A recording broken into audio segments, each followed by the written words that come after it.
Alrighty guys, today in the shop we got a 2001 Cadillac Deville. The customer's going to be wanting a touchscreen to be installed in his vehicle, and he had come by Saturday, and the only thing that we had needed was the radio kit, and we can get it in for him. And he went ahead and found it somewhere else here locally, but he had come a little bit too late, like around 4. And something like this probably take about 2 to 3 hours to get this installed to bypass the Bose amplifiers and the OnStar system, because this one also has OnStar. And here we don't rush. I mean, it's right here is a good example. I mean, he was wanting to do it at 4, but no, we said it wasn't enough time. We don't rush our jobs. We rather take our time and honestly either have some customers go to other places or maybe be upset at us for a little bit, and then come back and we can get it at a better time and do it correctly. Rushing, you never get nothing done right. You want to take shortcuts, and your work comes sloppy.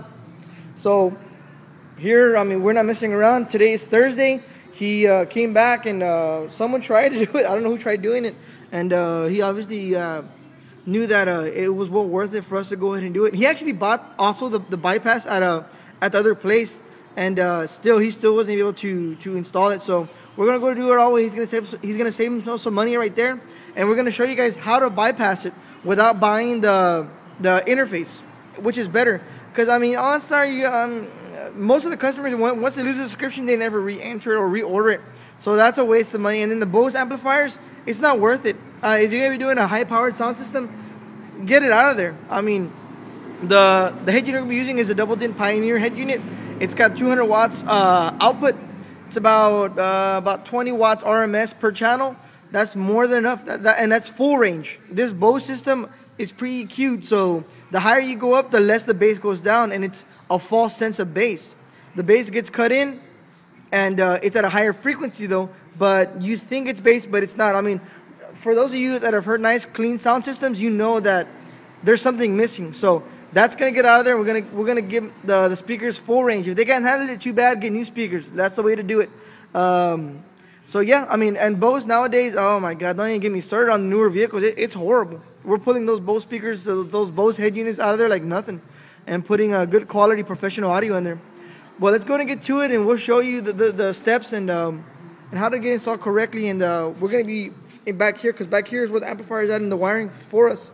So let's go ahead and get that and show you guys the wiring, color codes, and how to test and to verify that is your wiring. Okay, well, let's get to it, guys. Okay, guys, the radio we're gonna be using is a pre-used radio. It's in very good condition. I mean, but like from the last video that I put up, but why not to buy used equipment before I even install a head unit now? I power it up before I even go through the work of tearing up the vehicle. So we guarantee, and it's assured, you know, as opposed to doing all the work and then putting everything back and then saying because we can't do it because your radio doesn't work, or they're not ready to purchase something else of this price or around there. So yeah, it's just like a policy now. That's what I'm doing to make sure it's working. And obviously, I mean, it's phenomenal. It's working really good. Outputs are working. I got that connected to one output right there.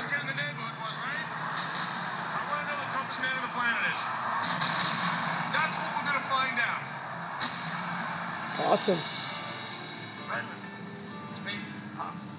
So we know it works. We know the bypass works. This he's gonna take back and get his money back on that. But yeah, okay, awesome, rock and roll, guys. I mean, this is what you guys want to do as well. I mean, if you guys be using a pre-used radio, or if you're installing something that's pre-used, double check it, because I even had stuff come out of the pawn shop where the screen's cracked. Don't do all the work of installing it and then that happens. You know, you got to redo everything and put it back up. Take 5 minutes and double check and make sure that it is working and it's proper. And the picture looks phenomenal, man. It's really good. Okay, well, let's get to installing it, guys. Okay, guys, here's the software that I use. This is why I know what I know and I do what I do. Right here, this is the layout of this vehicle right here. It's the 2001 Cadillac Deville. Okay, we start off with the beginning of the system. The steering wheel controls, the customer knows that that's no longer going to be functioning. That was okay with him. If you wanted to, we could retain it with another module, but he's not really concerned about that. Okay, and then out of the radio, this right here is the radio, the actual radio that sits in the dash. This is just data. What gets out of here, is signal. It's not so much audio, so it's just audio. that leaves. And then the data line is right there for the computer to talk to it. And then the audio that leaves it. And then the audio that leaves goes to the amplifier. Here it says right here, audio amplifier behind left side of rear seat. This right here is where we're going to be getting our wiring. Okay, so the signal leaves the head unit, goes into the amplifier. It's just like any amplifier. Like if we're going to do a radio, you have your radio and you're going to do an amplifier, you get the amplifier, and then the amplifier sends out the higher wattage to your speaker. Same thing here. The radio is just like we're using RCAs out of a head unit. The signal comes into the RCA inputs, and then the amplifier amps up the signal. But this pre-EQs, remember this is a Bose amplifier right here, so it pre-EQs, and then it goes out. We're pretty much bypassing this and bypassing the amplifier. We're just going to tap our wires coming out of the amplifier to the Pioneer head unit, to the Pioneer radio. So from the radio, we're going to run new wiring to this right here, to these speakers right here. Run new wiring to these speakers right here, to the back. We're going to take 4 sets for the 2 front and for the 2 rear. And that's the way to do it. I'll post the color codes up so you guys know what's what. But here it is, and it tells me the polarity of the speaker. Alrighty guys, we were in, tapped our wiring, found it right here. It's fairly easy to know which ones they are. Usually they spiral the speaker wire, the positive negative for their speaker. And just a little tip for you guys, cut your length about 12.5 feet, 13 feet to be on the safe side, and that's more than enough room. You can have nice slack. I measure out with rope tape. Okay, so it's exactly, it's not like a measuring tape where it might kink or anything like that. I can actually contour to the vehicle and get the exact length. But right there, we're putting the signal generator into the front 2 speakers. Because remember, on this vehicle, we have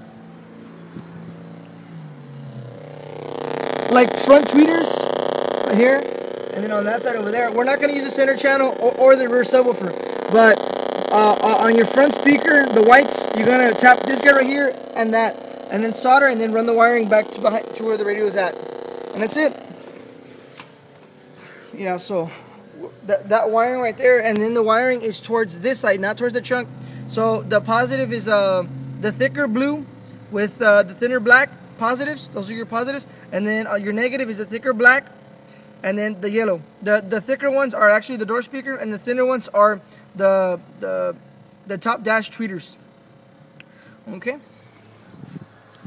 And check this out, like look how even my program tells me like the thicker wires here how this that's actually the front door speaker there. You see how it's thicker, and these are thicker, and then these are thinner. I mean, even to that, that's how precise this program is. To the wire color codes, I mean, all that. It tells me exactly how it should be and how it's gonna look.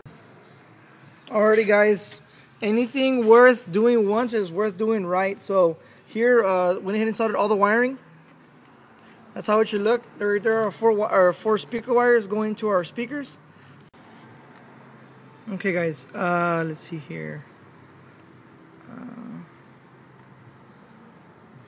Okay, driver's side guys, positive is going to be this one right here. It's going to be the thick light blue with the black.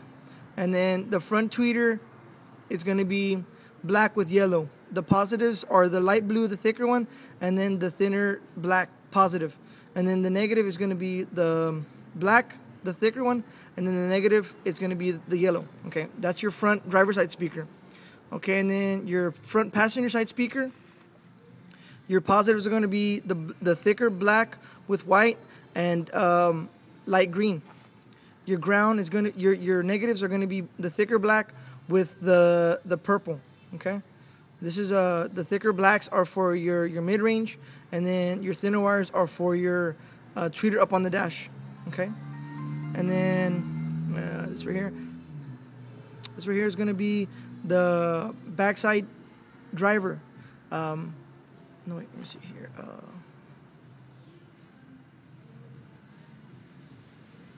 This is your backside passenger. Positive is going to be tan, and your negative is going to be white. Okay, and then I went over when I was telling you guys about the polarity colors.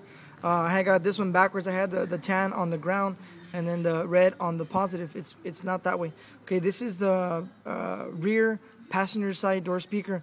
The positive is tan, and then the negative is the red. Okay, and then the backside driver is tan positive as well, and then the white is negative. That's it, guys. That's correct polarity, 100% correct. Okay, well, let's go ahead and run it down. Let's get to it. Alrighty, guys, we got everything buttoned up and ready to connect the radio back in. That's how it should look. All of our speaker wires are ran into our Pioneer harness for the radio, our antenna extension, and right here, a little tip for you guys. On this is kind of one of the easiest ones to get to, because on these GM vehicles, they went over to data. So this one's super easy to get to. The ignition wires, I mean, literally the ignition switch wires. Okay, for your constant, it's going to be orange. Orange, right? Let me get the light right here. The orange right there, and then the pink is going to be your ignition wire to turn over the radio. And then there's black and white wires there. Those are usually ground, but I measured the resistance to the actual chassis, and it was at 50 ohms, a little bit too high than what I like. So I went ahead and went over to the radio's harness and measured the ground, the resistance difference from the true ground, and that was at 4 ohms, perfect. So I went ahead and tapped off into the radio harness ground wire. It was actually the thinner ground wire. The thicker black with white, that one also had a little bit of higher resistance, maybe about 5-6 ohms. So go ahead and go with the thinner black wire, and you're good to go. And that's about it right there, guys. Done deal, nice and clean. This is an extra wire. This is nothing connected. But yeah, that's it right there. That's how it should look. And on these radios, because of how the kit's so flimsy, give yourself length. If you cut yourself short, you might end up breaking the actual kit. So give yourself, I mean, and this is just common practice for me all the time. I hate when customers come from come with their vehicle from another shop and they want me to work on their vehicle, and the wiring's right here. Like, I literally have to stretch the wiring or even pull the wire out of its socket from where it's at in the harness, because of the guy didn't want to waste 3 more pennies for a foot of wire, or a correct harness, or I don't know, or zip tying it too close back there. I hate that with a passion. I mean, that just really gripes me the wrong way. But yeah, I mean, give yourself some length. I mean, come on, you have plenty of room to hide all this wire back there. Give yourself some length. Why? I mean, we're gonna be obviously servicing the vehicle at another time and point for a subwoofer system, so it's coming out. Give yourself some room. I mean, it's for the better. If you're doing it for yourself, it's for the better. Okay, well, that's how it should look. Everything nice and bundled. Let's go and put the radio on there and the kit, and we'll show you guys. Alrighty, guys, we got it. There she is. She's installed already. Got everything back the way it should, factory, nice and clean. The customer was pretty impressed with how we installed it, because another place, they were just giving the runaround, and they were just trying to charge them some ridiculous amount.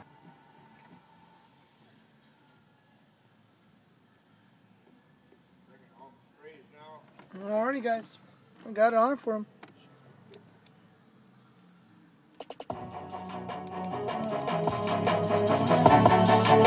107.9 Mix FM, the Valley's #1 music station, drinking headlines. AJ, qualifying you for UME 2012. If you call right now. And that's where the speakers handle anything above that right there on the radio, on the tuner, they'll start to pop. So that just lets you, I mean, usually like aftermarket speakers, like on Kicker, like with this type of radio, it should go up to about 42. So that just really shows you the quality of Bose speakers. It's nothing. That's why, I mean,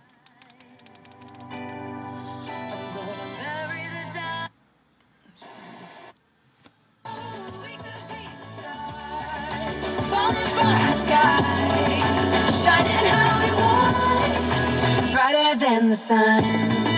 Right there's where it sounds okay, but that sounds good right there.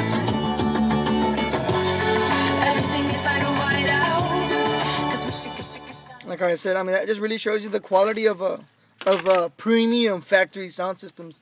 But yeah, let's go ahead. I mean, awesome installation. The customer loved it. He knew that we're doing a professional job. He's actually a certified electrician, so he saw it. He loved it. So we're gonna go ahead and put him a remote starter. We're just waiting for it to come in. So as soon as it comes in, we'll hop on that and maybe get a little bit of video of that as well. Alrighty, guys. Well, let's get to it.